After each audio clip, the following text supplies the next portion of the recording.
I've heard people say, gee, I understand that Earth's climate has changed dramatically and rapidly in the past, so why should we care whether it changes now?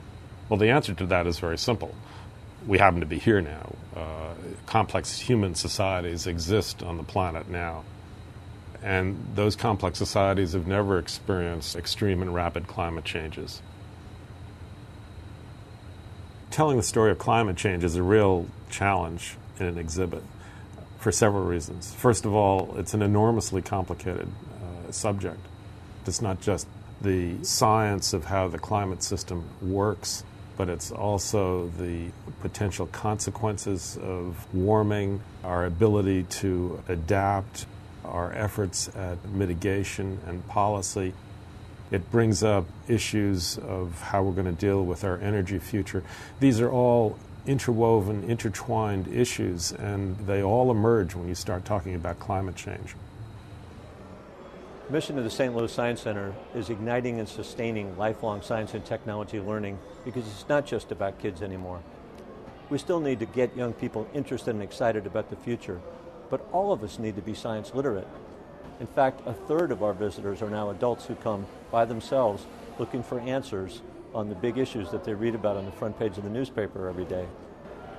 I think the public gets confused about climate change from what they see on the front page of the paper and what they see on television. It's not their job to sort out the scientific arguments. It's their job as citizens to have the general opinion about whether this is a serious issue or not, and listen to the people that are proposing solutions both in the political and science arena. We can help them understand those kinds of things. They come to us saying, does it really matter if I drive less? Does it really matter if I change my light bulbs?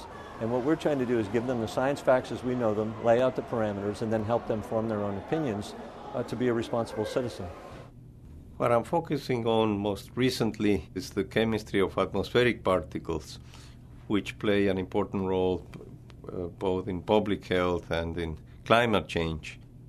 We know that as a consequence of human activities, the chemical composition of the atmosphere is changing.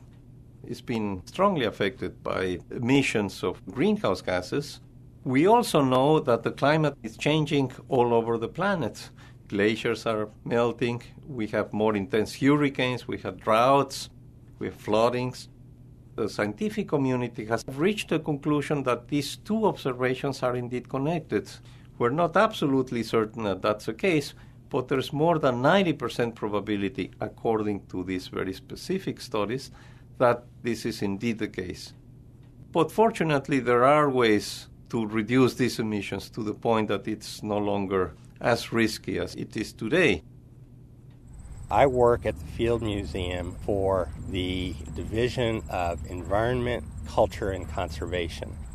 And we work both in the Chicago area and internationally on protecting and restoring natural ecosystems. I'm standing on Northerly Island, which is a park on the lakefront of Chicago. Until about 6 years ago, this was a small commuter airport. The ecosystem here is being restored to native prairie.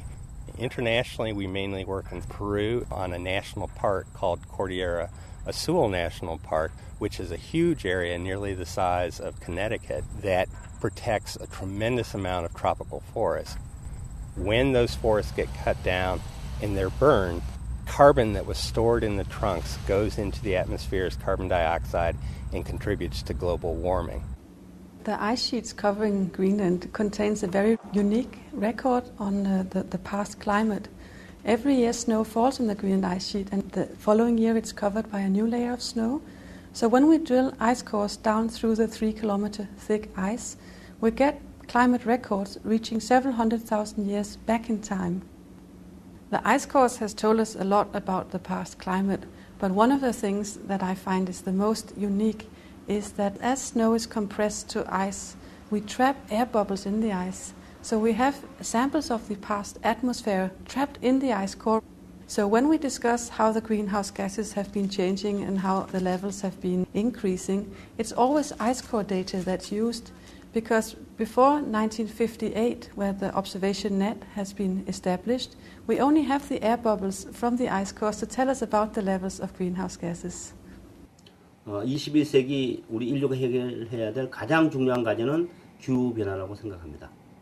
특히 지구촌 전체 인구의 3분의 2가 살고 있는 아시아 지역에는 기후변화로 인한 피해가 훨씬 심각합니다. 이러한 문제를 해결하는 데 가장 중요한 것 중에 하나는 선진국이 신재생 에너지인 바람과 물과 태양을 이용하는 그러한 기술을 지원해 주는 거라고 생각합니다. 또 하나는 사막화된 현장에 나무를 많이 심어서 거기에 산소를 공급하고 CO2를 줄이는 그러한 노력을 해야 된다고 봅니다.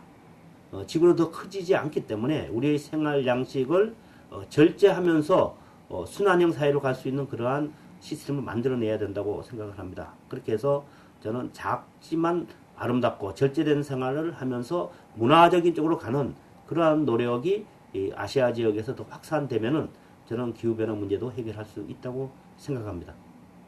At the Green City Blue Lake Institute at the Cleveland Museum of Natural History, we are trying to be a clearinghouse of information and public education about all the ways that people can impact climate change. Everything from information about the best light bulbs to install in your house to how our cities can redesign their transportation systems so people can take transit and get out of their cars. Cleveland is an interesting place to work on environmental issues. Everyone knows about the burning of the Cuyahoga River back in 1969.